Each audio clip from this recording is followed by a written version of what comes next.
ইসলাম ও মাযহাব তুলনামূলক পর্যালোচনা। তার মানে আলোচ্য বিষয় থেকে বোঝা যায় একদিকে ইসলাম, একদিকে মাযহাব, এবং এই দুটোর তুলনা। কেননা দেখা যায়, দুর্ভাগ্যজনক হলেও সত্য কথা, যে আমরা মুসলিম, আমরা একটাই সর্বশেষ টেস্টামেন্ট আল কোরআন পৃথিবীর 180 কোটি মুসলিম আমরা বিশ্বাস করি। আজকে 180 কোটি যত মুসলিম আছে তারা কেউ বলে না যে কোরআনের মধ্যে আমাদের কোনো পরিবর্তন আছে। আমার কাছে যে কোরআন, আপনার কাছে সে একই কোরআন আছে। গোটা বিশ্ব জগতে মুসলিম জাতি একটা কিবলাকে কিবলা মনে করে। সর্বশেষ নবী মুহাম্মদ রাসূলুল্লাহ সাল্লাল্লাহু আলাইহি সাল্লামকে শেষ সমস্ত মুসলিমরা বিশ্বাস করে। আমরা একজন স্রষ্টা আল্লাহকে বিশ্বাস করি। একটা কিবলার দিকে মুখ করে সবাই সালাত তথা নামাজ পড়ি। তারপরে দেখা যায় গোটা বিশ্ব জগতে মুসলিম জাতি বিভিন্ন দল, বিভিন্ন মাযহাব, বিভিন্ন মতবাদ, বিভিন্ন দর্শন, ইজম নিয়ে তারা একে অপরের সঙ্গে অনেক দূরত্ব তৈরি হয়েছে। তাই আলোচ্য বিষয় অনেক গুরুত্বপূর্ণ। আর এই আলোচনাটি আমাদের প্রত্যেকের কম বেশি বোঝা উচিত। আজকে আমি আলোচনা শুরুতেই আপনাদেরকে বলতে চাই যে মুসলিম উম্মার মধ্যে এত দল, এত মাযহাব, এত মতবাদ কেন তৈরি হলো, এর একটা ইতিহাস বলবো, আর পাশাপাশি এর কারণ কি, এবং শেষে গিয়ে দেখাবো যে কোরআন সুন্নাহর যে ইসলাম আর প্রচলিত মাযহাব তার মধ্যে পার্থক্য কি কি আছে। এক কথায় বলতে পারেন, নাম দিয়েছেন সালাফি কনফারেন্স, এবং সালাফিদের আন্দোলন, আহলে হাদিস তাদের অপর নাম, বিভিন্ন নামে তাদেরকে ডাকা হয় গুণ এবং বৈশিষ্ট্যের কারণে। এবং আহলে হাদিস সমাজ বারবার একটা কথা বলে যে মানহাজুস সালাফ, সালাফদের মানহাজ অনুযায়ী চলতে হবে, এই কথা বলা হয় না? ফাহামুস সালাফ, সালাফদের ফাহাম অনুযায়ী বুঝতে হবে। কোরআন সুন্নাহ যদি নিজের ইচ্ছে মতো যদি বুঝতে চান তাহলে পথভ্রষ্ট হবেন, এটা স্বাভাবিক। ইতিপূর্বে অনেক দল মতবাদ তারা কোরআন সুন্নাহকে নিজের বিবেক দিয়ে, কিয়াস দিয়ে, যুক্তি দিয়ে বুঝতে গিয়েই তারা পথভ্রষ্ট গোমরা হয়েছে। তার জন্য কোরআন এবং সুন্নাহকে বোঝার জন্য আহলে হাদিস সালাফিদের দাবি হচ্ছে যে কোরআন হাদিস বুঝতে হবে ফাহমুস সালাফ, সালাফদের বুঝ অনুযায়ী, বা এটাকে অন্যভাবে বলা যায় মানহাজুস সালাফ, সালাফদের পথ অনুযায়ী। এই দুটো বিষয় আপনাদেরকে বোঝার চেষ্টা করব। একদিকে থাকবে মানহাজুস সালাফ বা ফাহমুস সালাফ, আর একদিকে থাকবে মাযহাব। মাযহাব এবং মানহাজের মধ্যে পার্থক্য কি, এই বিষয়টা ক্লিয়ার করব। আলোচনার মধ্যে চিৎকার হবে না, গান গজল কবিতা হবে না, শুধু উম্মাদকে নিজেদের মধ্যে দ্বন্দ্ব, যে কলহ আছে, এটা কেন হয়েছে, কেন হয়েছে এটাকে জানতে হবে। চলেন আজকের আলোচ্য বিষয় ইসলাম মাযহাব তুলনামূলক আলোচনা। আল্লাহ সুবহানাহু ওয়া তাআলা বলছেন কোরআনুল কারীম সূরা জুমার সূরা নম্বর 39 আয়াত নম্বর 17 এবং 18, আল্লাযীনা ইয়াসতামিউনাল কওল ফায়াত্তাবিউনা হাসানা উলাইকা আল্লাযীনা হাদাহুমুল্লাহ ওয়া উলাইকা হুম উলুল আলবাব। বাংলা ভাবার্থ, আল্লাযীনা ইয়াসতামিউনাল কওল, যারা মনোযোগ সহকারে কথা শ্রবণ করে। আল্লাহ বলছেন যে মনোযোগ দিয়ে কথা শুনতে হবে। কোরআনের দাবি মনোযোগ দিয়ে কথা আপনাকে শ্রবণ করতে হবে, এটা আল্লাহর দাবি। কিন্তু আমাদের সমাজে, সোসাইটিতে দেখবেন আগে থেকে বলে দেওয়া হয় যে ওদের আলোচনা সভা শোনা যাবে না, ওরা যে আলোচনা সভা করছে ওখানে যাওয়া যাবে না। তারা কোরআন শুনতে, আলোচনা শুনতে তারা বাধা প্রদান করে থাকে।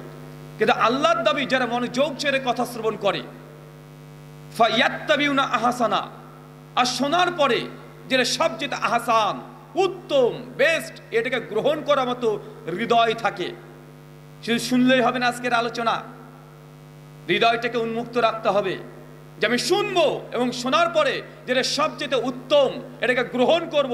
এবং হৃদয় যে উন্মুক্ত নিয়ে আলোচনা শ্রবণ করবে, আল্লাহ বলছেন উলাইকা আল্লাযিনা হাদাহুমুল্লাহ, আমি আল্লাহ এই ধরনের ব্যক্তিকে মূলত হেদায়েত করে থাকি, এদেরকে আমি হেদায়েত দিই। আল্লাহ যাকে তাকে হেদায়েত দেন না। আল্লাহ চাইলে আবু জাহেলকে হেদায়েত দিতে পারতেন, আবুল আহাবকে হেদায়েত দিতে পারতেন, উদবা, সাইবা, ফিরাউন, নমরুদ, পৃথিবীর বড় বড় যারা ইসলামের বিরুদ্ধে আচরণ করেছে, আল্লাহ তাদেরকে হেদায়েত দিতে পারতেন না? পারতেন।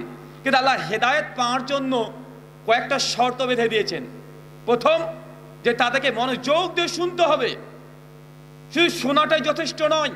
অনেক মানুষ শোনে কিন্তু হৃদয়টাকে তালাবদ্ধ রেখে শোনে, তারা কান দিয়ে শুনছে কিন্তু এটা গ্রহণ করতে হবে, হক জানার পরে প্রত্যাখ্যান করে দেয়।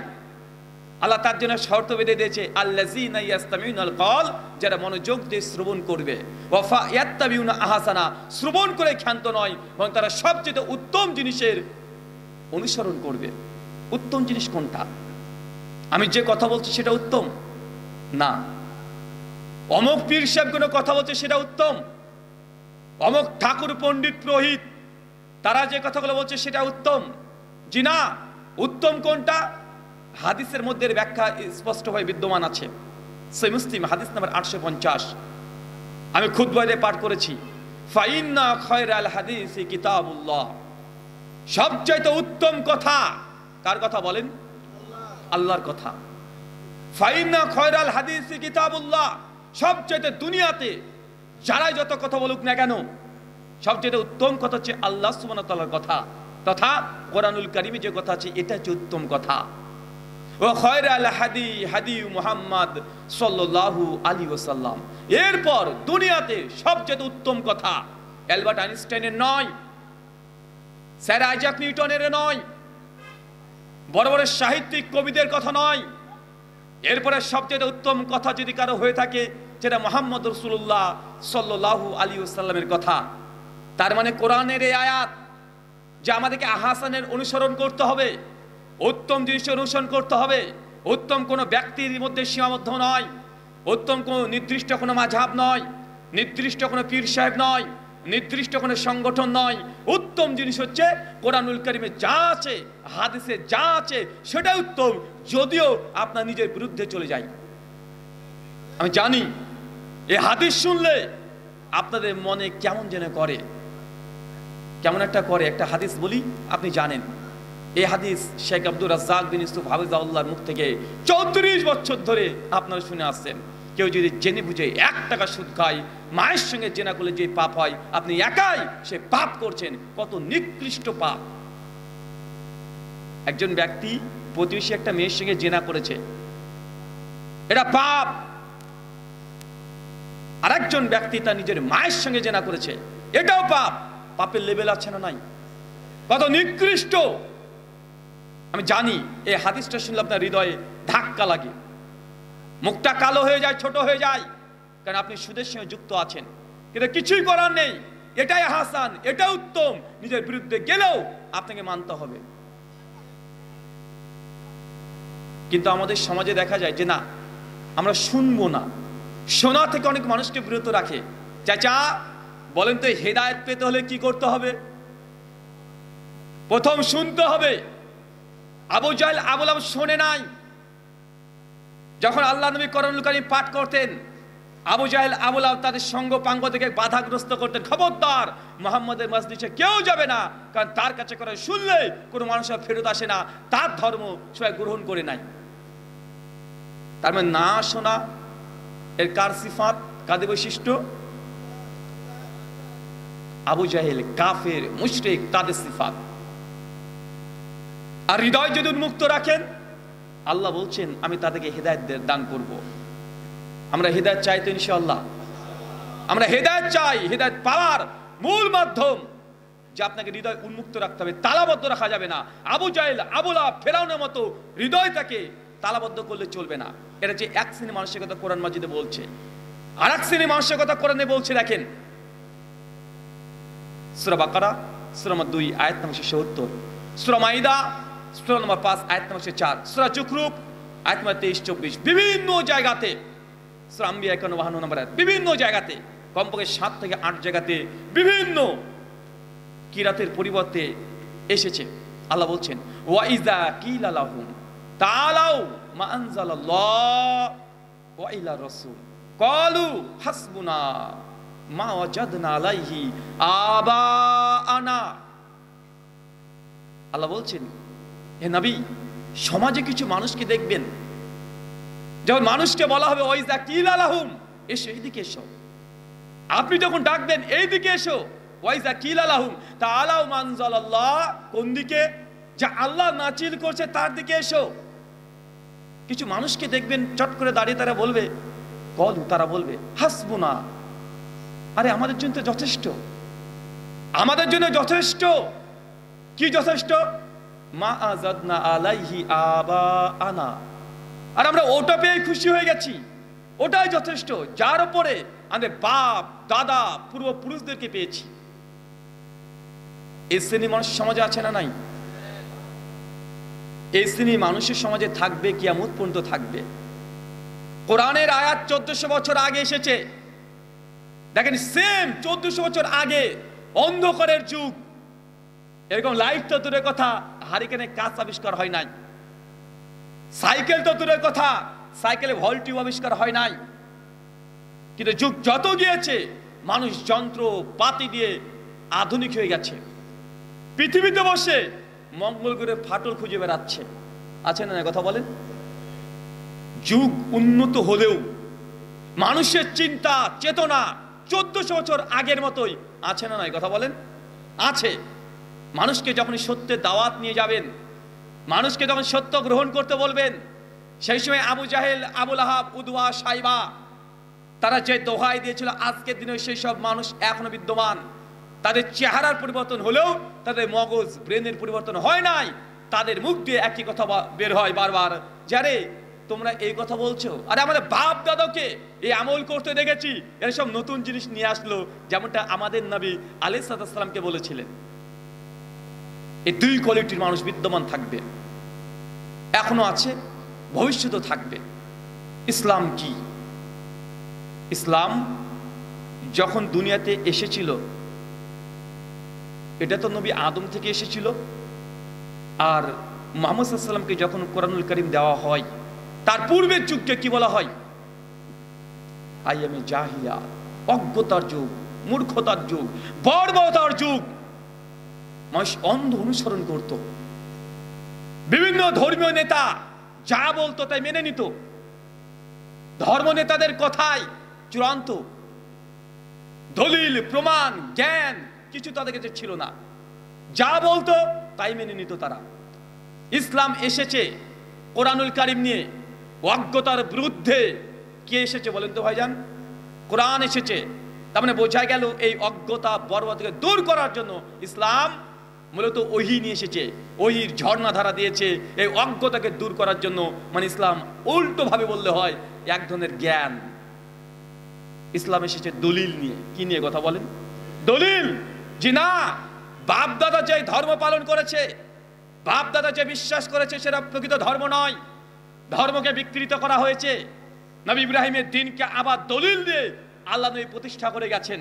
আল্লাহ নবী নতুন কোন দিন বা ধর্ম নিয়ে আসেননি। সূরা হাকাব 46 আয়াত নাম্বার 9 আল্লাহ নবীকে বলছে, হে নবী, আপনি জানিয়ে দেন কুম্মা কুনতু বিদাম মিনার রাসূল। আরে আমি নতুন কোন নবী নন, আমি নতুন কোন মেসেজ নিয়ে আসিনি তোমাদের কাছে, নতুন কোন দাবি নিয়ে আসি নাই। আরে আমার পূর্বেও অজস্র নবী রাসূল এসেছে, আমি নতুন কোন দাওয়াত নিয়ে আসি নাই। আমার পর নবী ইব্রাহিম, দাউদ, সুলাইমান, ইউনুস, ইউসুফ, ইয়াকুব সবাই যে দাওয়াত নিয়ে এসেছে, আমি নবী মুহাম্মদ একই দাওয়াত নিয়ে এসেছি, নতুন কোনো বার্তা নিয়ে আসিনি। তাদের দিনকে, ধর্মকে বিকৃত করেছে। আমি যদি অন্য ধর্মের দিকে আলোচনা করতে যাই, আলোচনা লম্বা হয়ে যাবে, যে ধর্ম বিকৃত কিভাবে হয়। চলেন কয়েক মিনিটে দেখাই। আচ্ছা, আল্লাহ সুবহানাহু ওয়া তাআলা কি পৃথিবীতে ইহুদি বলে কোন ধর্ম পাঠিয়েছেন? ইহুদি কোনো ধর্মই না, ইহুদি হচ্ছে বংশ, জাতি। কিভাবে?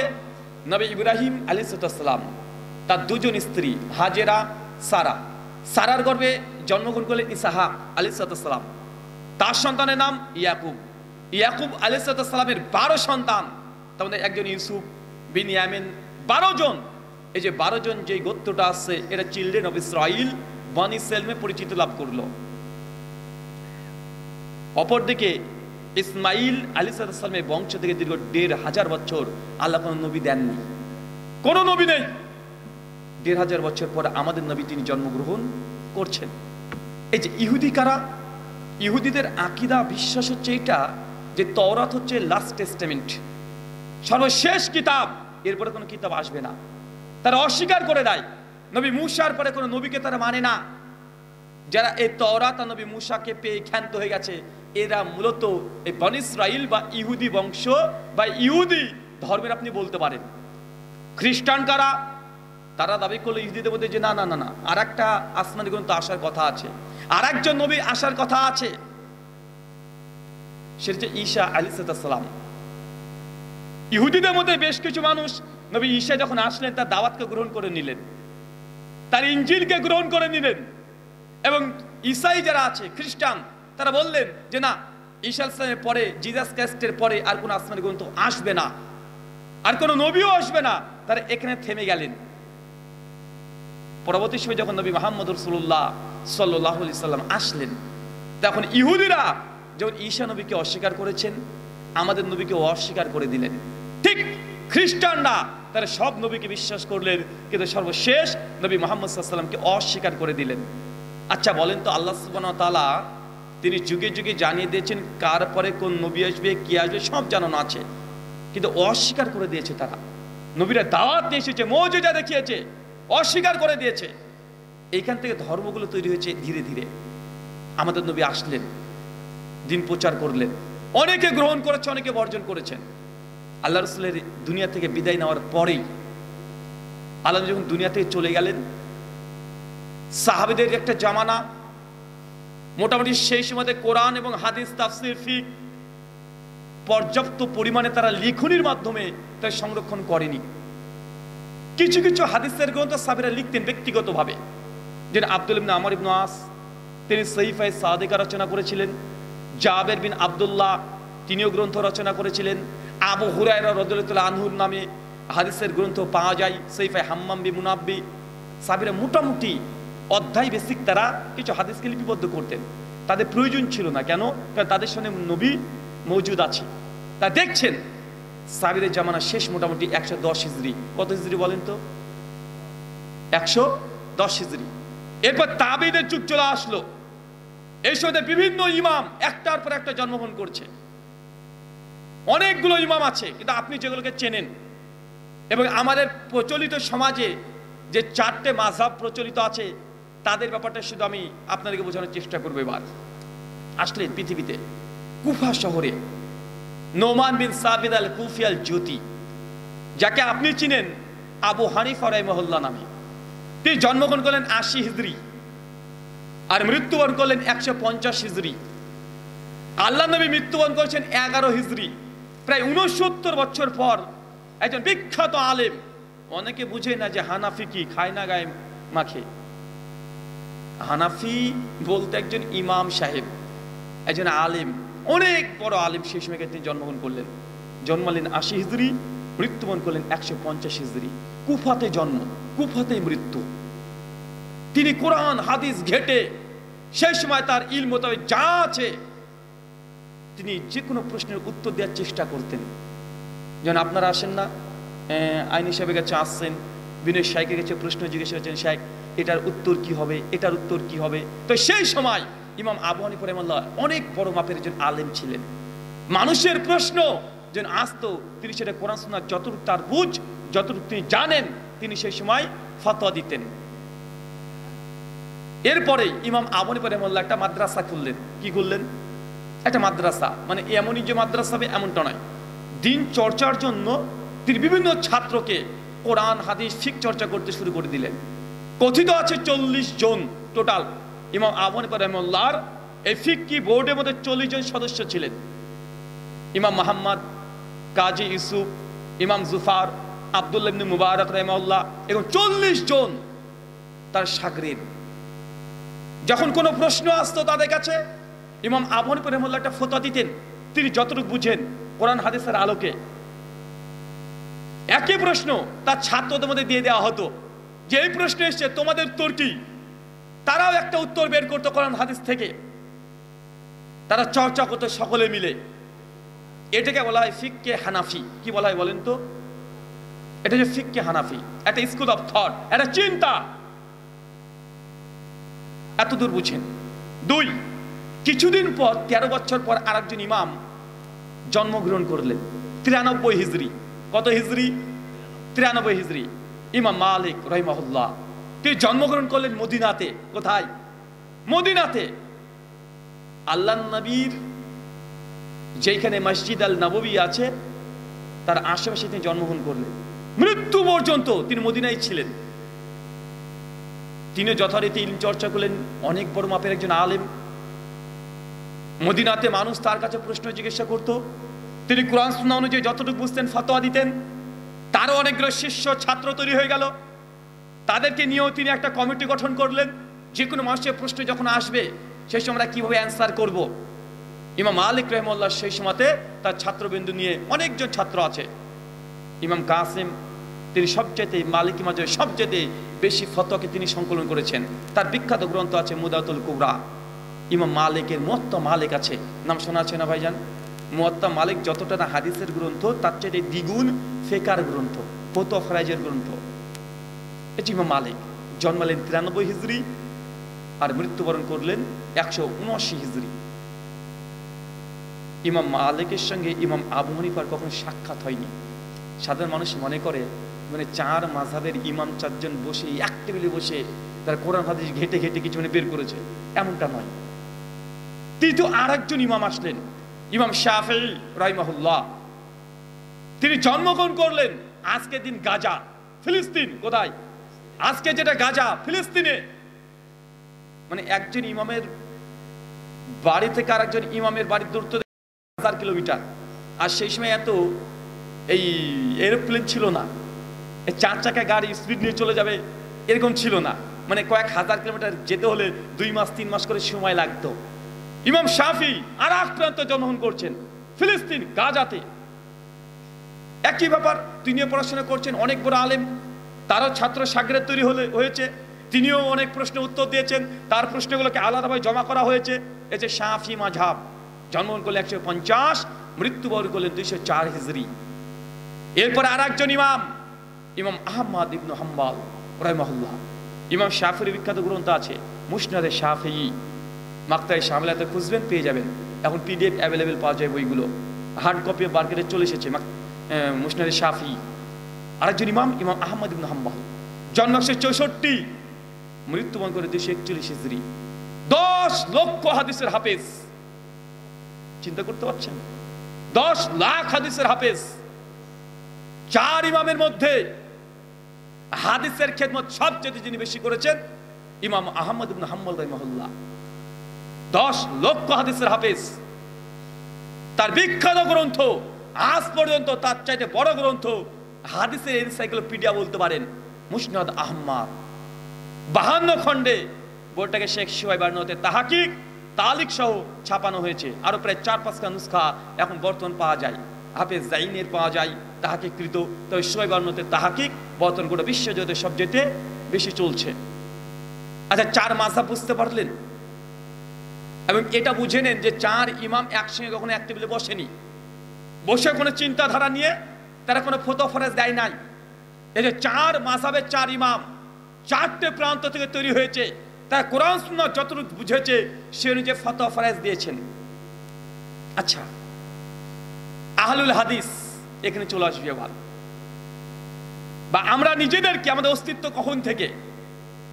ইমাম আবু হানিফা জন্মগ্রহণ করেছে কত হিজরি বলেন তো? 80 হিজরি। 4 ইমামের প্রথম ইমাম কে হলো তাহলে? ইমাম আবু হানিফা রাহিমাহুল্লাহ। তার পূর্বে কোন ইমাম সেইভাবে বিদ্যমান ছিল না। অনেকে ছিল, ইমাম আউজাই রাহিমাহুল্লাহ ছিল সমসাময়িক কালে, সেই সময়কার ইমাম মালিকের ছাত্র লাইস বিন সাদ ছিল, অনেকে ছিল। আর বড় বড় ইমাম সেই সময়তে ছিল, ইসহাক বিন রাহুইয়া, ইমাম সোর, ইমাম দাউদ, অনেকে ছিল।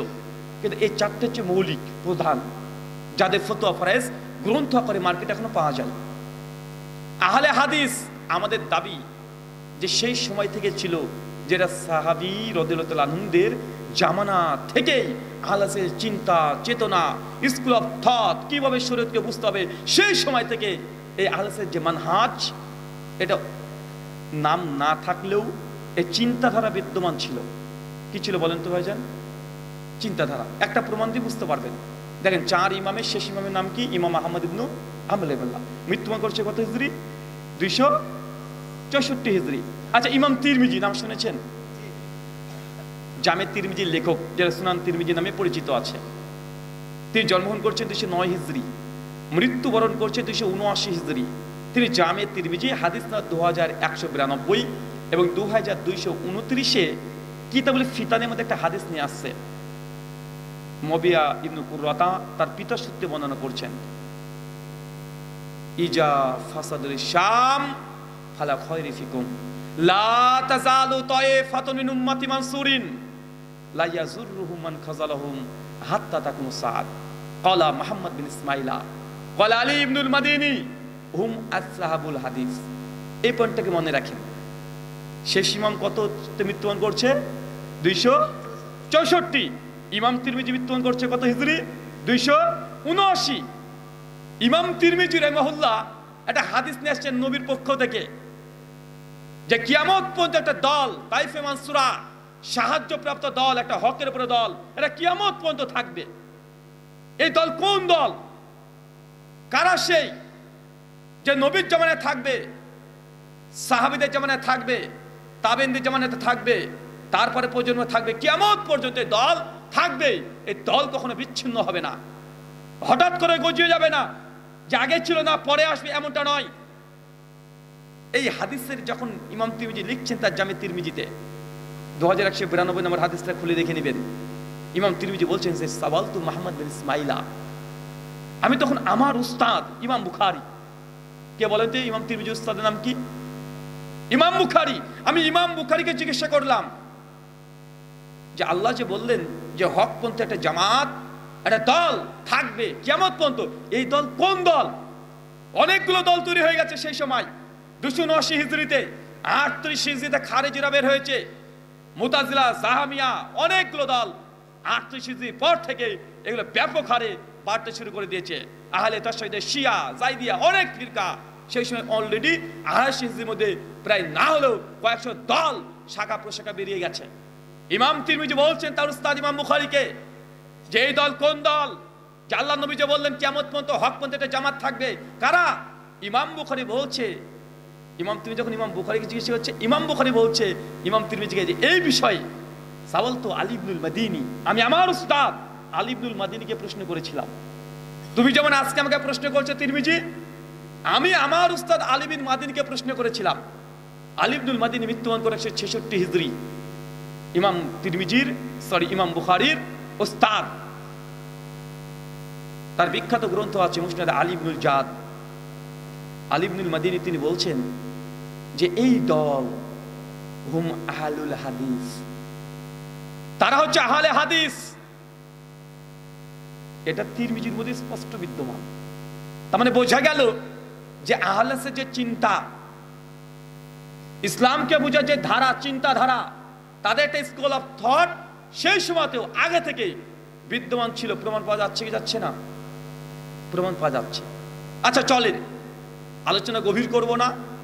এবার মূল বিষয় যে এই মত পার্থক্য কি, আমরা আহলে হাদিস কিভাবে ইসলামটাকে চাই, আমরা আহলে হাদিস ইসলামটাকে কিভাবে বুঝি, এবং মাযহাবগত এরা ইসলামকে কিভাবে বুঝে। যারা মাযহাব মানছে তাদের চিন্তাধারা হচ্ছে এইটা যে আমাদের ইমাম আবু হানিফা রাহিমাহুল্লাহ যা ফতোয়া দিয়েছে, নতুন করে গবেষণা করার কোনো সুযোগ নেই। তিনি সেই সময় যে ফতোয়া দিয়ে গেছেন, ফতোয়ার পৃষ্ঠায় পৃষ্ঠায় লেখা আছে, ওই ফতোয়াকে আমরা মানতে বাধ্য। নতুন করে এখানে আমরা কলমের ডগা আমরা দিতে পারবো না। তার ফতোয়াটাই শেষ ফতোয়া হয়ে গেছে, সেটা কোরআনের পক্ষে যাক অথবা বিপক্ষে যাক। আমি একাধিকবার দেখেছি তাদের বিভিন্ন গ্রন্থ থেকে তারা পরিষ্কার লিখেছে যে ইমাম আবু হানিফা রাহিমাহুল্লাহর বিরুদ্ধে যদি কোরআনের আয়াত চলে আসে, হাদিস চলে আসে, সাহাবীদের আমলও যদি চলে আসে, তারপর কোরআন হাদিস সাহাবীদের আমল গ্রহণযোগ্য নয়, বরং ইমাম আবু হানিফা রাহিমাহুল্লাহর কথাকে প্রাধান্য দিতে হবে। তাকলিদ এবং মাযহাব কি ও কেন, পৃষ্ঠা নম্বর 112, জাস্টিস তাকি উসমানীর বই বাংলা অনুবাদ করেছে, বাংলাদেশ থেকে মাকতাবুল আজহার থেকে ছাপানো হয়েছে। উর্দু দিন মে তাকলিদ কি শেরি हैसियत, পৃষ্ঠা নম্বর 65, লাইন নাম্বার 9 থেকে 13-তে এই কথা লেখা আছে যে ইমাম আবু হানিফার ফতোয়াটাই হুজ্জাত, এটাই দলিল। কোরআন হাদিসে কি আছে আমাদের মতো ব্যক্তিদের জানার প্রয়োজন নেই।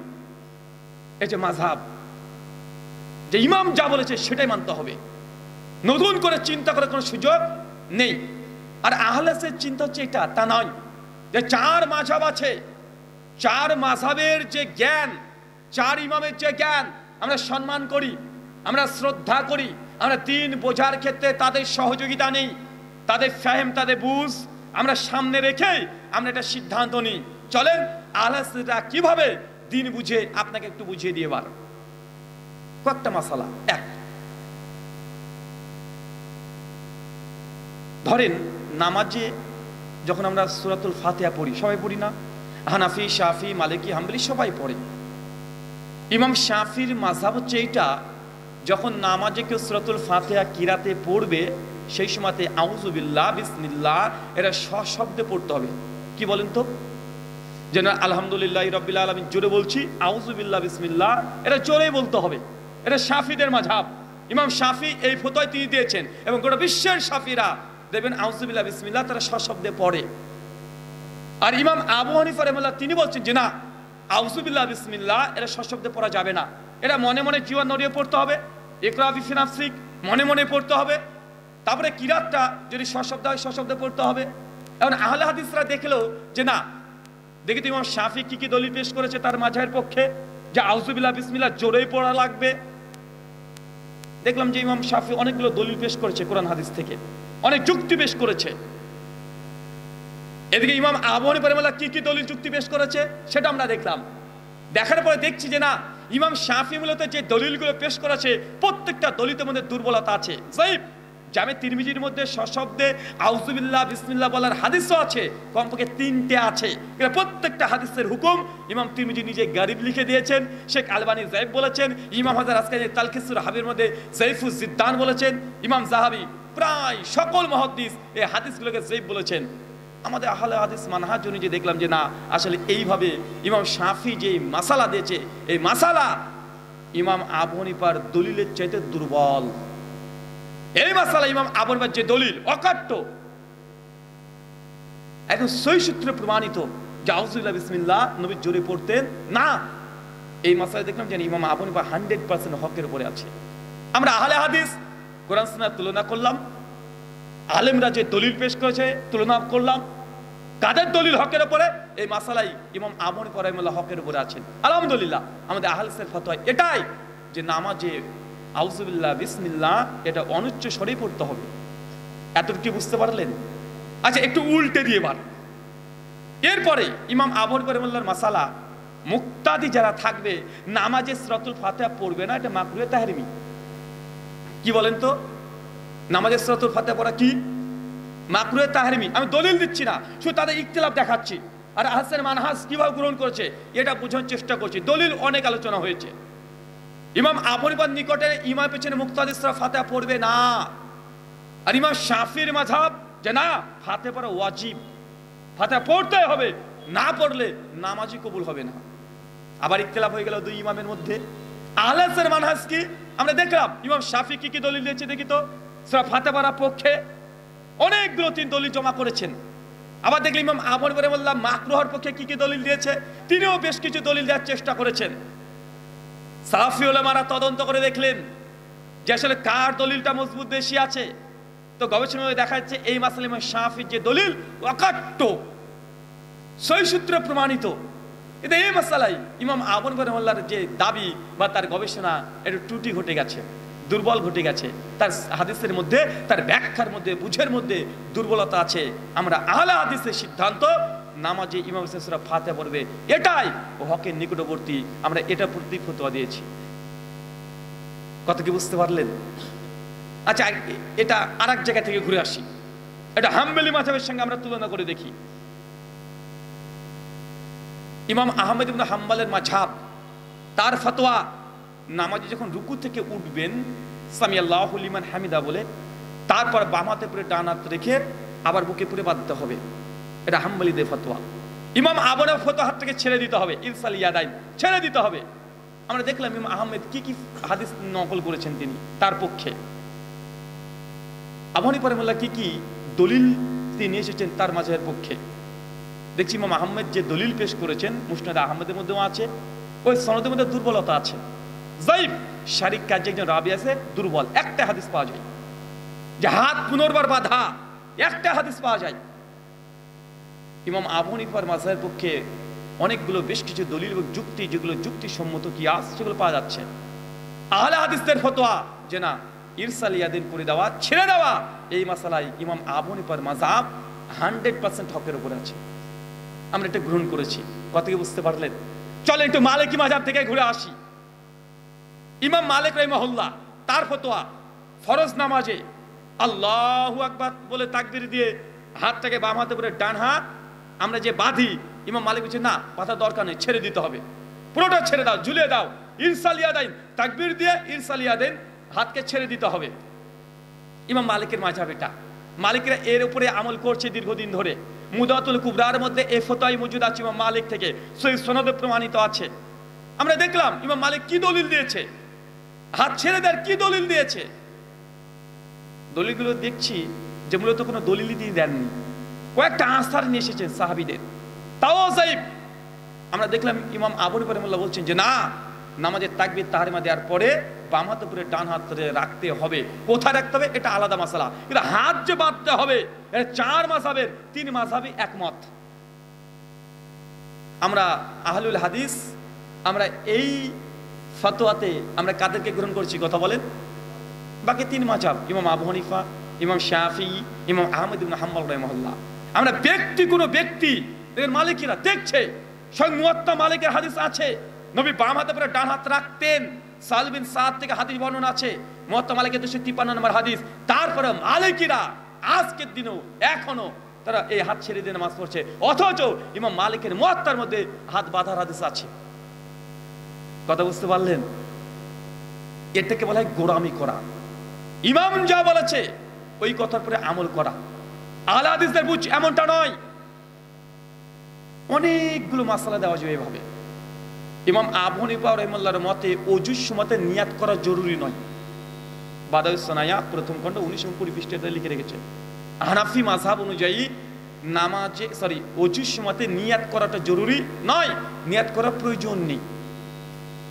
শাফি, হাম্বলি, ইসহাক বিন রাহুইয়া আরো অনেক মাযহাব যারা আছে ইমাম, তাদের মতে যে না, ওযুর সময়তেও আপনাকে নিয়াত করতে হবে। আমরা এটা তুলনা করে দেখলাম যে আবু হানিফা রাহিমাহুল্লাহর পক্ষে কি দলিল আছে। দেখছেন না, এই মাসালা আবু হানিফা রাহিমাহুল্লাহর দলিল একটাও সেই সূত্রে প্রমাণিত কিছুই নেই। বরং শাফি, হাম্বলি তাদের দলিল ওয়াকাত কোরআন হাদিস দ্বারা প্রমাণিত। আমরা এই মাসালায় কাকে গ্রহণ করেছি? বাকি 3 ইমামকে গ্রহণ করেছি। তুলনামূলক আলোচনা যদি করতে যাই অনেকগুলো চলে আসবে। ইমাম আহমদ ইবনে হাম্বল রাহিমাহুল্লাহর ফতোয়া, হাম্বলিদের ফতোয়া, আজকে আপনি ওযু করলেন, মোজাটাকে ঢুকিয়ে দিলেন। এখন মোজা যদি খুলে ফেলেন, কি বলেন তো ভাইজান, মোজা যদি খুলে ফেলেন তাহলে আপনাকে আবার পুনর্বার ওযু করতে হবে। মানে ওযু অবস্থায় আছেন, ওযু ভাঙেনি কিন্তু মোজা খুলে ফেললেই ওযু ভেঙে যায়, আবার নতুন করে আপনাকে ওযু করতে হবে। শাফি মালিকিদের ফতোয়া যে না, যদি এমনটা হয় তাহলে ওযু করার প্রয়োজনে দ্রুত মোজা পরে ফেলতে হবে। কেননা ওযু ভঙ্গের কারণ এটা নয় যে মোজা খুলে ফেললে ওযু ভেঙে যাবে। ইমাম আবু হানিফা রাহিমাহুল্লাহর ফতোয়া হচ্ছে এইটা যে না, কেউ যদি ওযু অবস্থায় পায়ের মোজা যদি খুলে ফেলে তাহলে তার পাটাকে শুধু ধুলে যথেষ্ট হয়ে যাবে। কত কি বুঝতে পারলেন? 3 মাযহাবের 4 মাযহাবের 3 রকম ফতোয়া আছে শুধু এই মাসার উপরে। আহলে হাদিস জমহুর যারা মত দিয়েছেন এই মাসালাতে শাইখুল ইসলাম ইবনে তাইমিয়া, ইমাম শাওকানি রাহিমাহুল্লাহ, নবাব সিদ্দিক হাসান খান ফুফালি রাহিমাহুল্লাহ তাদের ফতোয়া যে না, মূলত কেউ যদি অজু যদি করে মোজা পরে ফেলে আর অজু ভঙ্গের কারণ যদি না ঘটে, সে যদি একটা মোজা চেঞ্জ করে আর একটা মোজা পরিধান করে, তাহলে অজু পুনর্বার করার দরকার নেই। আলী বিন আবি তালেবের হাদিস আছে, আর অনেকগুলো আসার তারা পেশ করে থাকে। আচ্ছা, একটা মাসালা বলি, যে মাসালাটা আহলে হাদিস সমাজে বলা হতো, কিন্তু কোরআন সুন্নাহর খিলাফ হওয়ার কারণে আলেমরা বাতিল করে দিচ্ছে। সম্মিলিত মুনাজাত মনে পড়ছে না ভাইজান? জি, আলেমরা সম্মিলিত মুনাজাত করতো না আগে? করতো তো। কোরআন হাদিসের আলোকে যখন দেখছি যে না, এটা তো দলিল দ্বারা প্রমাণিত নয়, আলেমরা বাদ দিচ্ছে কি দিচ্ছে না? বাদ দিচ্ছে। আলেমদের মূল দাবি 1400 বছর আগে নবীর যে অবিকৃত ইসলাম, সেই ইসলামে ফিরে যেতে হবে। সমাজে কোন আমল চলছে, কি চলছে এটা দেখার দরকার নেই, এই ইসলামে ফিরে যেতে হবে। তাই আহলাসের মধ্যে অনেক বিদআত অনেকগুলোই ছিল, আস্তে আস্তে সবগুলো বর্জন করা হচ্ছে না হচ্ছে। আমরা কোনো অন্ধ অনুসরণ করি না, অন্ধত্ব আমাদের মধ্যে নেই। আমরা আহলাস এটাই বলি যে কোরআন সুন্নাহ বুঝতে হবে, ফাহমুস সালাফ, সালাফদের বুঝ অনুযায়ী। আমাদের নতুন কোনো বুঝ, এই বুঝ গ্রহণযোগ্য নয়। আচ্ছা, আরেকটা ফতোয়ার কথা বলি। ইমাম আবু হানিফা রাহিমাহুল্লাহর ফতোয়া হচ্ছে, ফিকহে হানাফিদের ইজমাই ফতোয়া, তার রাজি কোয়ালিটাই বাদাস্তানের মধ্যে আছে, রদ্দুল মুক্তারা আছে, হিদায়ের মধ্যে আছে, বিভিন্ন কিতাবে তারা ইজমাই তাদের ফতোয়া। জবরদস্তি তালাক হবে কি হবে না, এই মাসালা তুমুল বিতর্ক আছে। জবরদস্তি তালাক, জবরদস্তি বোঝেন মানে আপনার স্ত্রীকে দেখছে আপনার শালা এসে বোঝাই আমার বোনকে তালাক দে, আপনি আপনার স্ত্রীকে তালাক দিয়ে দিলেন, ইচ্ছে ছিল না কিন্তু তালাক দিয়ে দিলেন। এরকম ঘটনা ঘটে কি ঘটে না? ঘটে না? ঘটে। হানাফি মাঝে ইজমাই মাসালা হচ্ছে এটা যে তালাক হয়ে যাবে। কি হয়ে যাবে? তালাক হয়ে যাবে। কেউ যদি জবরদস্তি তালাক দেয়, আপনি ভাই তুই তালাক দে, তালাক হয়ে যাবে। আহলাদিসদের ফতোয়া এত সহজ নয়। আমাদের উস্তাদ কিফায়াতুল্লাহ সানাবিলি হাফিজাহুল্লাহ তার আহকামুত তালাকের দিন আলোচনা করেছেন, দীর্ঘ আলোচনা করেছেন, প্রায় 40 পৃষ্ঠা আলোচনা করেছেন। কেউ কাউকে জবরদস্তি করে তালাক দিলেই সেটা তালাক বলে গণ্য ততক্ষণ হবে না। 4খানা শর্ত আছে। কয়টা? 4টে শর্ত আছে। এক, যে আপনার শালা এসে বোঝাই আমার বোনকে তালাক দে। এখন যিনি এই জবরদস্তি করছেন তাকে দেখতে হবে তার ক্ষমতা আছে না নাই। এমনি আপনি বলে তালাক দে, আপনি তালাক দিয়ে দিলেন, যে তালাক দিয়ে দেন, এটা জবরদস্তি প্রমাণ হলো না। জবরদস্তি ততক্ষণ প্রমাণ হবে না যতক্ষণ না পর্যন্ত আপনার মৃত্যুর হুমকি আসছে। কি আসছে? কথা বলেন, কথা বলেন। মৃত্যুর হুমকি, এই তালাক দে, নচেতটাকে শেষ করে দেব। যদি মৃত্যুর হুমকি থাকে, তারপর যদি আপনি তালাক দেন, তবে সেটা জবরদস্তি ধরা হবে। নচেত কে এসে বলে দেয় তালাক দে, আপনি মনে মনে চাচ্ছিলেন যে তালাক দেবো দেবো ভাবছেন, আপনিও দিয়ে দিলেন ছুঁয়ে, এটা তালাক হবে না, জবরদস্তি প্রমাণ হবে না। কথা বুঝতে পারছেন? তো জবরদস্তির জন্য মৃত্যুর হুমকি লাগবে। 2, যদি কেউ একটা হুমকি দিল এই তালাক দে, আর আপনি মৃত্যুর ভয়ে বলে দিলেন, এমনটা নয়, বরং যে আপনাকে হুমকি দিচ্ছে তার ক্ষমতা পাওয়ার থাকতে হবে যে না আসলে এই লোকটা এই কাজ করে ফেলতে পারে, সম্ভাবনা আছে। অনেক সময় আছে না, মা বোঝাই তুই খেয়ে নে, না তো তোকে মেরে ফেলবো। এমন ছেলে তো জানছেন মা আমাকে মেরে ফেলবে না, এরকম হুমকি আছে না? কথা বলেন। তার মানে যে ব্যক্তি হুমকি দিচ্ছে সেরকম করে ফেলার ক্ষমতা রাখে, পাওয়ার আছে, করে ফেলার মতো সম্ভাবনা আছে। এমন যদি সম্ভাবনা থাকে 2 নম্বর স্টেপ আগে পার করতে হবে। 3, যাকে হুমকি দেওয়া হচ্ছে তার প্রতিরোধ করার ক্ষমতা নাই। কি নাই? কথা বলেন। মানে আপনাকে এসে আপনার শালা যাই বোনকে তালাক দে, একদম মানে ধরেন তরবারি ধরেছে, এখন আপনারও ক্ষমতা আছে, পাওয়ার আছে, যে তাকে এক থাপ্পড় মেরে ফেলে দেয়, আমার স্ত্রী তালাক দেবো মানে তুই কে রে? এরকম আছে না? কথা বলেন। আছে। মানে যাকে জবরদস্তি করা হচ্ছে তার যদি প্রতিরক্ষা করা যদি সামর্থ্য না থাকে, তখন গুলো তার এই তালাকটা তালাক বলে বিবেচিত হবে না। জবরদস্তি বুঝতে পারলেন কি না? মাথাটা উল্টো দিকে। তালাকের মাসালা খুব কঠিন, মানুষ বুঝতে কম পারে। তালাকের মাসালা এমনি অনেক কঠিন। 1, জবরদস্তি কখন? যখন মৃত্যুর হুমকি দিচ্ছে। 2, যে ব্যক্তি এই হুমকি দিচ্ছে তার সামর্থ্য আছে, করে ফেলার মতো ক্ষমতা আছে। 3, যাকে হুমকি দেওয়া হচ্ছে তার সামর্থ্য নেই প্রতিরোধ করার। তারপরে যদি আপনি তালাক জিনিস থেকে দিয়ে দেন, তাহলে এই তালাক হবে না, এই তালাক বাতিল হবে। কেন? ইবনে মাজাহ তিরমিজির একাধিক হাদিস আছে, আল্লাহ নবী বলেছেন আমার উম্মতের জবরদস্তি ভুল ক্রমে কোনো কিছু বলে কোনো ক্রমে যদি আপনি যদি কোনো কিছু ঘটিয়ে ফেলেন এটা ধার্তব্যের মধ্যে নয়। সূরা আন-নাহলের 106 নম্বর আয়াতের ব্যাখ্যাতে আছে আম্মার বিন ইয়াসর রাদিয়াল্লাহু আনহুকে সেই সময় কাফেররা জোর করে শিরকি বাক্য বলে নিয়েছিল না, নিয়েছিল। এই আয়াতের তাফসীরে পেয়ে যাবেন যে জবরদস্তি কাউকে যদি কোনো শিরক করিয়ে দেওয়া হয়, জোর করে শিরক করে দিয়েছে, তরবারি ধরে আপনাকে জয় ইসলাম বলিয়ে নিয়েছে, তরবারি ধরে মৃত্যুর হুমকি দেখিয়ে কেউ যদি শিরক করে নেয় নাই, তাহলে আপনি বেঈমান বা মুশরিক হবেন না। কেন? এটা ইচ্ছার বিরুদ্ধে জবরদস্তি আল্লাহ ধার্তব্যের মতো গ্রহণ করে না। কিন্তু আমাদের সমাজে আছে জবরদস্তি কি, যদি আপনি ঘুমের যুগে এসে বউকে বলে দেন তালাক, তো বউ অটো তালাক হয়ে গেছে, আছে না ভাইজান? এসে বলছে তোকে তালাক, তোর মাকে তালাক, তোর 14 গোষ্ঠীকে তালাক, তালাক হয়ে গেল। সমাজে আছে না? নাই, আছে। আল্লাহ সুবহানাহু ওয়া তাআলা আমাদের এই কথাগুলো বোঝার তৌফিক দান করো, সকলে পড়ি আমিন। এই 4 মাযহাবের যে ফিক্কি যে দৃষ্টিকোণ আলসের বাইরে নয়, আল হাদিস 4 মাযহাবের যে উসুল যে নীতিমালা সবগুলোকে প্রাধান্য দিয়ে যেটা হকের নিকটবর্তী আমরা সেটাকে গ্রহণ করার চেষ্টা করি। আমরা নতুন কোনো কিছু নিয়ে আসি এমনটা নয়। আমরা এই জন্য বলি যে আমরা কোরআন এবং সুন্নাহ বুঝি, ফাহমুস সালাফ, সালাফদের বুঝ অনুযায়ী। আমাদের সঙ্গে তাদের পার্থক্য কি? আমাদের সঙ্গে তাদের পার্থক্য আমরা 4 মাযহাবের জ্ঞানগুলোকে আমরা সামনে রেখে একটা সিদ্ধান্ত দিই, আর তাদের নিজের মাযহাবে যা আছে তারা সেটাই মানে। শেখ শাহরুল্লাহ মুহাদ্দিস দেলভী রাহিমাহুল্লাহ তার হুজ্জাতুল বালিগা প্রথম খণ্ডে 152 পৃষ্ঠায় 1176 লেখকের মৃত্যু, তিনিও বলেছেন যে 4র্থ শতক পর্যন্ত 4 মাযহাব মানতে হবে, তাকলিদের সাক্ষী করতে হবে, এরকম কোনো কিছুই প্রমাণিত ছিল না। 400 বছর পর্যন্ত সালাফরা এইভাবে তারা কোরআন সুন্নাহ বুঝেছে। যখন তারা কোনো সমস্যায় পড়েছে আলেমদের কাছে গিয়েছে যে এই সমস্যা কোরআন হাদিসে কি ফয়সালা আছে সেটা দেন, তারা এইভাবে দীর্ঘ 400 বছর ধরে ইসলাম এভাবে চলেছে। 400 বছর পরেই এই 4 মাযহাবের তাকলিদ শুরু হয়ে গেল। আপনারা অবাক হবেন, 1300 হিজরিতে আমাদের যে কাবা দেখছেন, কাবা মামলুক যে সালতানাত আছে, এই সাম্রাজ্যের সময় কাবা 4 দিকে 4টি ইমাম নিয়োগ করা হয়েছিল। 500 বছর মক্কাতে 4 ইমাম একই নামাজ পড়াতো। হানাফিরা তারা একটা দিকে নামাজ পড়াতো, শাফিরা আরেকটা দিকে, মালিকিরা আরেকটা দিকে, হাম্বলিরা আরেকটা দিকে। কেন?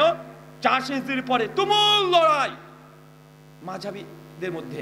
এখন বাংলাদেশে প্রচার করায় দেখো আমরা 4 মাযহাব, আমরা 4 জন হকের উপরে আছি, আমাদের 4 মাযহাবের মধ্যে কোনো মতপার্থক্য নেই, কোনো দ্বন্দ্ব নেই। এটা মিথ্যা কথা।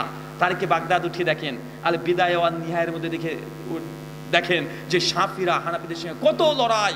বাগদাদের লাইব্রেরি হানাফিদের লাইব্রেরি শাফিরা আগুন দিয়ে পুড়িয়ে দিয়েছে, শাফিদের লাইব্রেরি হানাফিরা পুড়িয়ে দিয়েছে। একে অপরের পিছনে নামাজ পড়া না জায়েজ, হারাম ফতোয়া দিয়েছে। শাফিরা বলেছে হানাফিদের মেয়েকে বিয়ে করা জায়েজ নয়, হানাফিরা বলেছে শাফিদের সঙ্গে সালাম কালাম জায়েজ নয়। বর্তমানে আপনার সুন্নিদেরকে দেখেন না, এর সঙ্গে বিয়ে করা জায়েজ না, ওকে সালাম দেওয়া জায়েজ না। এই জিনিস 4 মাযহাবের মধ্যে ছিল। 13 শতকের দিকেই এত ইখতিলাফ, এত দ্বন্দ্ব, এত মারামারি। সেই সময়কার সরকার কাবাতে তখন এই বিশৃঙ্খলার কারণে, কারণ হানাফিদের নামাজের জোহরের নামাজের একটা টাইম, শাফিদের টাইমের সঙ্গে মেলে না। এখন কাবাতে কোন ইমাম সালাত আদায় করাবে এই মতভেদ, তুমুল ঝামেলা, লড়াই। সেই সময়কার সুলতান যারা ছিলেন, যারা রাজা ছিলেন সৌদি আরবে, সেই সময় করলেন কি, তারা ফিকহি সিদ্ধান্ত নিলেন যে 4 ইমামের যে 4টে নামাজের ওয়াক্ত আছে, মানে জোহরের ওয়াক্ত দেখা হানাফিদের 1টার দিকে, শাফিদের 12:45 দিকে, মালিকিদের 12টার দিকে। তো কি করে দেন কি, যে জোহরের নামাজ 4 ইমামের নেতৃত্বেই পড়া হবে 4 বার, জোহর 4 বার, আসর 4 বার, মাগরিব 4 বার, 4 বার করে একই নামাজ 4 ইমাম পেছনে পড়া হতো। যারা আজকে বলছে বাংলাতে যে আমাদের মাযহাবের মধ্যে কোনো দ্বন্দ্ব ছিল না, 4 মাসের মধ্যে আমাদের ভ্রাতৃত্ব ছিল, এটা মিথ্যা কথা। তারা একে অপরকে কাফের ফতোয়া দিয়েছে। হানাফিদের ফতোয়া স্পষ্ট, তারা লিখে রেখেছে যে শাফিদের কাছ থেকে জিজিয়া নেওয়া এটা ওয়াজিব। জিজিয়া কার কাছ থেকে নাই? কার কাছ থেকে নেয়? কাফেরদের কাছ থেকে নেয়। তারা জিজিয়ার ফতোয়া দিয়েছে যে শাফিদের সঙ্গে মেয়ের তো বিয়ে দূরের কথা, জিজিয়া নিতে হবে, যে ক্ষমতা আমরা থাকি তাদের কাছ থেকে জিজিয়া নিতে হবে। এই মতভেদের কারণে দীর্ঘ 500 বছর, কত বছর? 500 বছর কাবাতে 4 মুসাল্লা ছিল, নিকৃষ্ট বিদআত। আব্দুল আজিজ বিন সৌদ যখন প্রথম ক্ষমতায় আসে 1925 খ্রিস্টাব্দে, মাত্র 99 বছর আগে, মাত্র 99 বছর আগে এই 4 মুসল্লাকে ভেঙে তছনছ করে দিয়ে এক ইমাম বেশি নামাজ হচ্ছে। আলহামদুলিল্লাহ। মাঝহাবের গোড়ামি এই পর্যায়ে চলে গেছিল যে কাবাতে এক ইমাম বেশি তার নামাজ পড়েনি, জোহরের নামাজ 4 বার পড়েছে। আজকে বাংলার মানুষকে উল্টো জিনিস দেখানো হচ্ছে। আল্লাহ সুবহানাহু ওয়া তাআলা মুসলিম উম্মাহকে তুমি হেফাজত করো, সকলে বলি আমিন।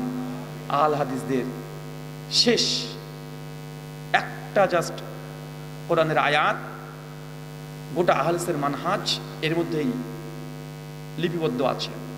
কোরআনুল কারীম সূরা নিসা সূরা নম্বর 4 আয়াত নম্বর 59, ইয়া আইয়ুহাল্লাযীনা আমানু, হে বিশ্বাসীগণ, আতিউল্লাহ, আল্লাহর আনুগত্য করো, ওয়া আতি রাসূল, রাসূলের অনুসরণ করো, ওয়া উলিল আমরি মিনকুম, আর তোমাদের মধ্যে যারা উলুল আমর আছে। উলুল আমর কারা? তাফসিরে সহিহ বুখারীতে বিভিন্ন ব্যাখ্যা এসেছে। দেশের শাসককে বলা হয়েছে, উলুল আমর বলতে ফুকাহাগণকে বলা হয়েছে। সব তাফসিরই সঠিক। আল্লাহ কোরআনের 3 নম্বর ব্যক্তিগত বলছে উলুল আমরি মিনকুম, তোমাদের মধ্যে যারা আলেম আছে, পীর সাহেব আছে, তাদেরকে মেনে চলো। যারা সুবিধাবাদ তার কোরআন মাজিদের আয়াতের এখানে স্টপ করে দেয়, আর পড়তে চায় না। দেখেছেন না ভাইজান? যখন মাযহাব মানার দলিল দেয়, তাদেরকে যখন প্রশ্ন করছে ভাইজান আপনার মাযহাব কেন মানেন, কেন তাকলিদ করতে হবে, তাদের জবাব দেবেন আমার কিউট বয় এই জবাবই দিয়েছে। কিউট বয় বলছে আমরা তাকলিদ এই জন্য করি যে কোরআন হাদিস মহাসমুদ্র, এখান থেকে মণিমুক্তা বের করা সবার দ্বারা সম্ভব নয়। আমরা সাধারণ মানুষ কোরআন হাদিস বুঝে যে সব কিছু মাসালা বের করতে পারবো, এটা আমাদের দ্বারা সম্ভব নয়।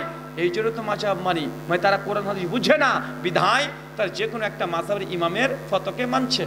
তো যখন তাদেরকে প্রশ্ন করি যে ভাই মাযহাব মানতে হবে তার দলিল কি, কোরআনের আয়াত থেকে দলিল দেয়। একটু আগে বললো যে আমরা কোরআন বুঝি না, এই জন্যই মাযহাব মানি। আবার মাযহাব মানার দলিল কি? কোরআনের আয়াত দিয়ে দলিল দিচ্ছে। তার মানে এটা সবিরোধিতা হচ্ছে না ভাইজান? আর তুমি মাযহাব তো মানছো এই জন্য দাবি করলে যে কোরআন বুঝো না, হাদিস বুঝো না, এই জন্য যদি মাযহাব মানা লাগে তো মাযহাব মানার দলিল তুই কোরআন থেকে বের করলে কিভাবে বাছা? এই দলিল কি ইমাম আবু হানিফা দিয়েছেন? উত্তর হচ্ছে না। বলছে এই যে বলছে উলুল আমরি মিনকুম, তোমাদের মধ্যে যারা আলেম ওলামা আছে তাদেরকে মেনে চলো। আমার সাদা মনে সাদা প্রশ্ন, বলেন তো উলু এটা এক বচন না বহু বচন? বহু বচন। তার মানে বোঝা গেল কমপক্ষে আরবিতে সিগাই জামা হওয়ার জন্য কমপক্ষে 3 লাগে। কয়টা লাগে? 3 লাগে না? তার মানে যদি মাযহাব মানতে হয় একসঙ্গে কয় মাযহাব মানতে হবে? 3 মাযহাব। তাকে প্রশ্ন করেন ভাইজান আপনারা কয়টা মাযহাব মানেন? বলছে 4 মাযহাব হচ্ছে বারহাক। মাযহাব কয়টা বারহাক? 4 মাযহাব। তো ভাই কতটা তুমি মানো? বলছে আমি একটা মানি, বাকি 3টা। বলছে ওগুলো ঈমান রাখলেই হয়ে যাবে। মুকসুদুল মুমিনিন 115 গিয়েছিলাম, তো যখন ওটা প্রথম আমি যখন পেয়ে গেলাম 115 পৃষ্ঠায়, আমি লোকটাকে বলছি যে উনি একজন আলেম ছিলেন, আজ মৌলানা আপনি? যে জি আমি মৌলানা। আজ এই গ্রন্থে লেখা আছে 30 ফরজ, এই যে 4 মাযহাব, 5 ওয়াক্ত নামাজ ফরজ, 30 রোজা ফরজ। তো সেই সময় চলছিল 2012 সাল। আমি তখন বললাম যে মৌলানা সাহেব এবছর রোজা কয়টা হয়েছে? যে বাবু এবছর তো 29টা হয়েছে। আজ বইয়ে যে লেখা আছে 30 রোজা ফরজ, আপনি তো একটা এই বছর 2012-তে 29টা রোজা করেছেন, তো বইয়ে যে লেখা আছে 30 ফরজ, তো একটা তো কমে গেল, এটা কমেছে না? আমি তারপরে বলছি যে মৌলানা সাহেব এদের লিখেছে 4 মাযহাব মানা ফরজ, আপনি কটা মাযহাব মানেন? উনি বলছেন যে আমরা হানাফি।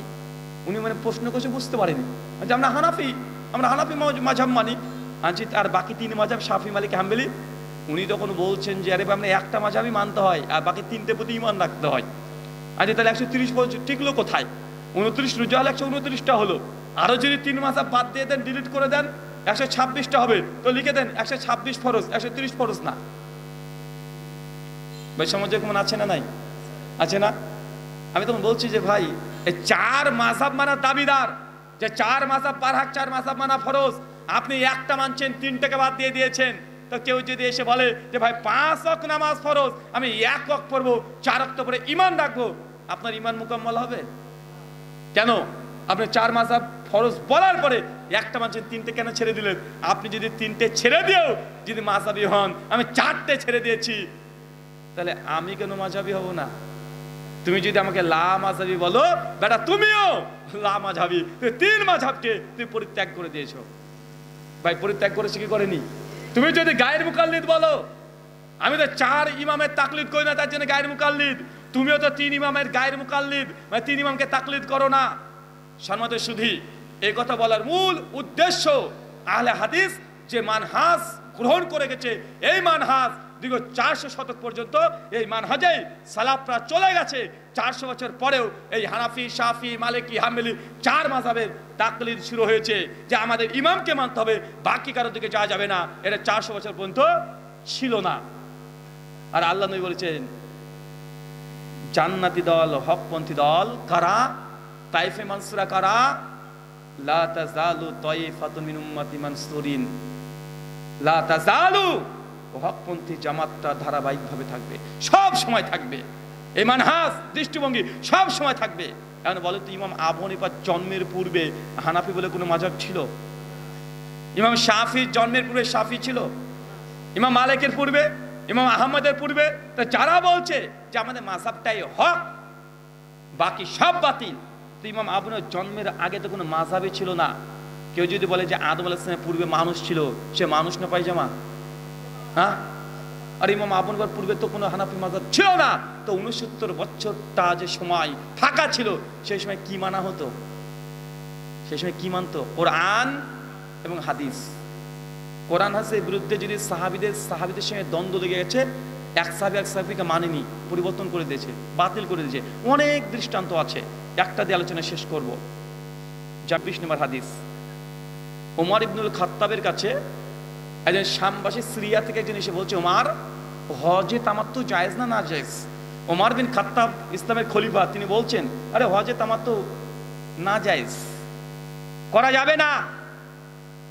ওই শামবাসী ওমর বিন খাত্তাবের সন্তান ইবনু ওমরের কাছে এসেছে, বলছে এই ইবনু ওমর, হজে তামাত্তু জায়েজ না না জায়েজ?